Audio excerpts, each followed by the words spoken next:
Don't miss out on an opportunity to summon on the most amazing banners of the year. How's it, everybody? Celtic Link here. We're back for another Dokkan battle video. In today's video, we wanted to talk to you a little bit about some of the upcoming banners and, some of the talk I've been hearing about the 8th anniversary in regards to summoning and looking ahead at future banners, right? With the release of the Dokkan Festival Int LR Super Saiyan 4 Goku for the Tanabata celebration, it has many players reconsidering their thoughts on summoning on the 8th anniversary banners. And I know it, new shiny toy does look like a lot of fun. You guys have probably already seen my showcase by now. You know that he is good, but I just wanted to throw it out to you that just because he's coming doesn't mean you have to cripple yourself in terms of your account, right? You can still build your account up very, very good by summoning on the banners that are on the 8th anniversary. And I'm going to show you that there isn't much coming up that you're gonna have to worry about in terms of summoning for if you're somebody who's after that Super Saiyan 4 Goku. So let's take a look at the anniversary banners. I want to remind you what's on these banners because I've seen a lot of people say skip, and I don't necessarily know if I agree with that. So I just want to kind of give my thoughts on why. So, right, obviously we have the GT Duo.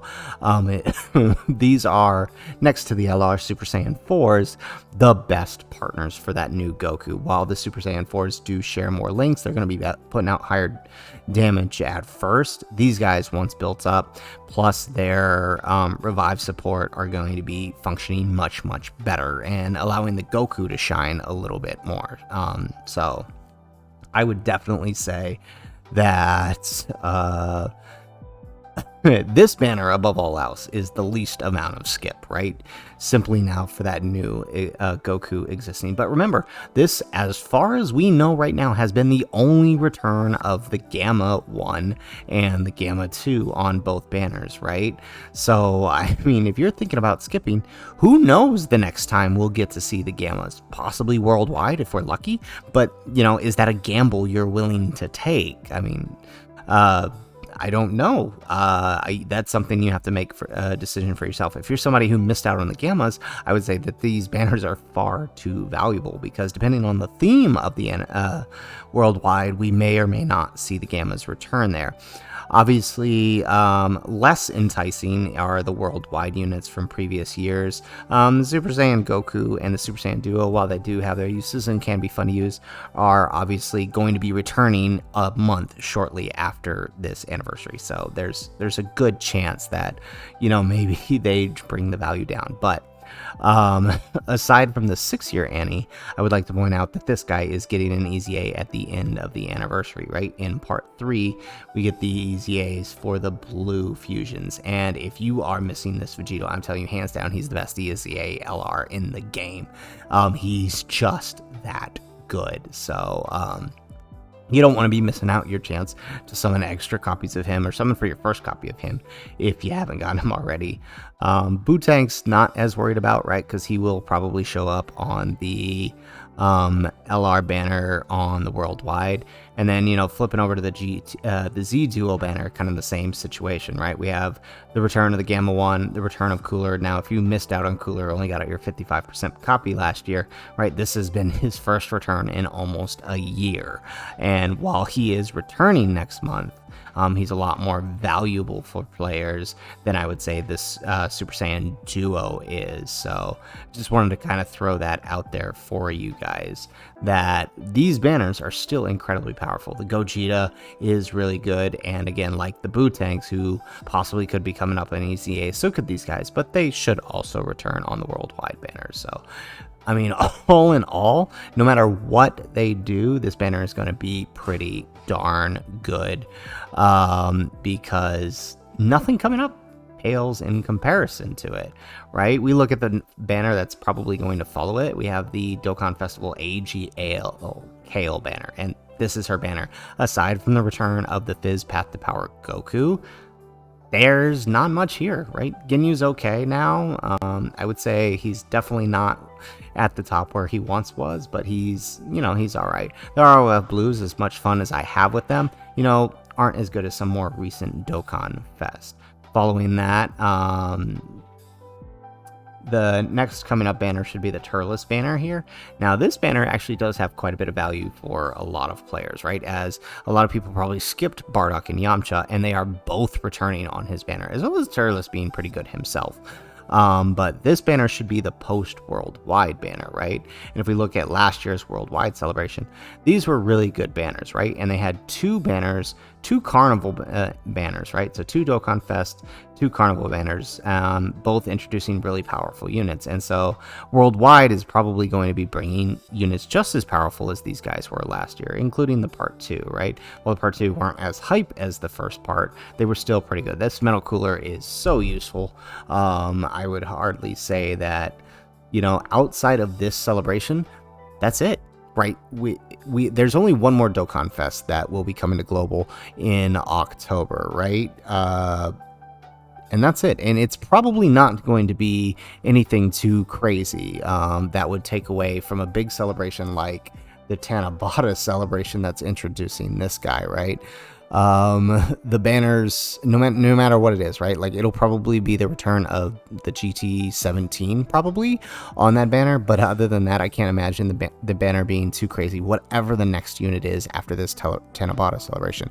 So basically, like, looking at it, right, we've got these banners coming up here just in a month, or like 2 weeks at this point, right? Or less than that, right?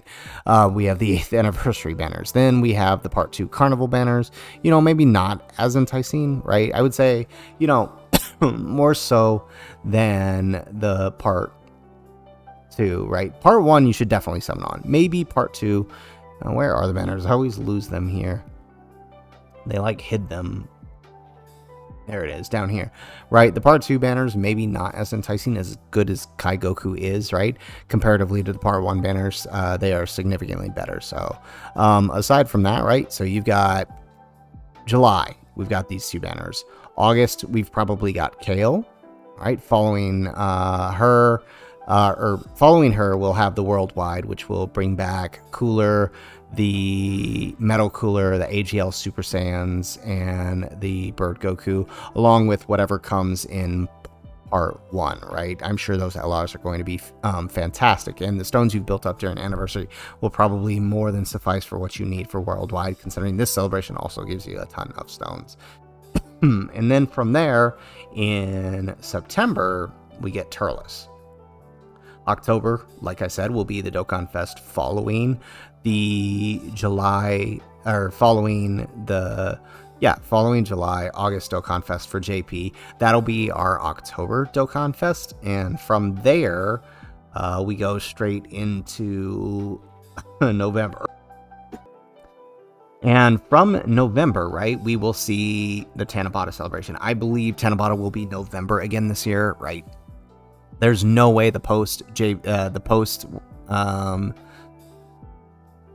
Tanabata Dokkan Fest is going to be anywhere near as hype as this. So I mean, just with the way global schedule looking, I'm pretty sure Tanabata is going to be November this year, which means these guys will be summonable in November. So there's really not much you really need to be saving for other than worldwide.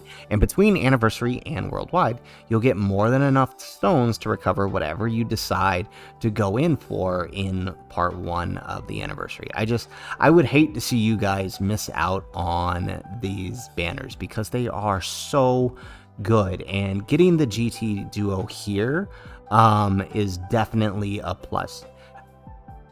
I know some people are going to say, hey, I've got 1,000 coins saved up. I'm ready to spend them when they return for Tanabata.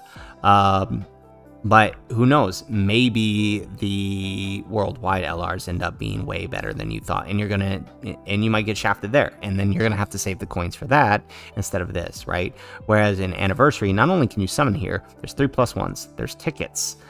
There's a lot of things going in your favor to help pull this, more so than there will be in worldwide, and more so than Tanabata, because when they show up on the Tanabata banner, you don't want to summon on the banner. That's usually a really, really bad banner. Like, if I can find it here, campaigns, let's go, all campaigns. We'll go to global because there was no change. So we go 7 year. Where is it? Where is it? Bardock. Here it is. The Frosty Dokkan campaign. The Tons of Thanks banner.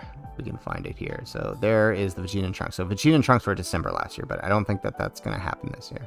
I think it was in part 2. Let's go to part 2 here. There's the Divine Dragon Carnival for Zamos. Where is it? Where is it? Where is it? Anabata. Oh, is it not here? Did it have its own celebration? It might have.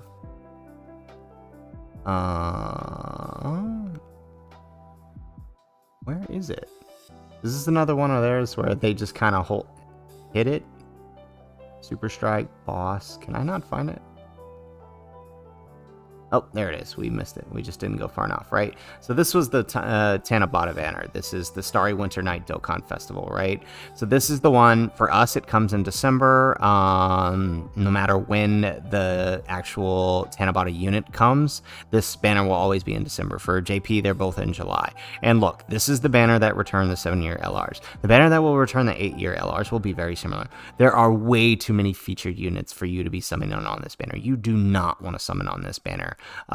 So that's why I really don't think you should be skipping out on the 8th anniversary banners, because then you're putting yourself in a not good situation for picking them up later on. Because if you don't pick them up during Tanabata, then you end up having to wait until the next anniversary. And I would hate to see any of you end up in that situation.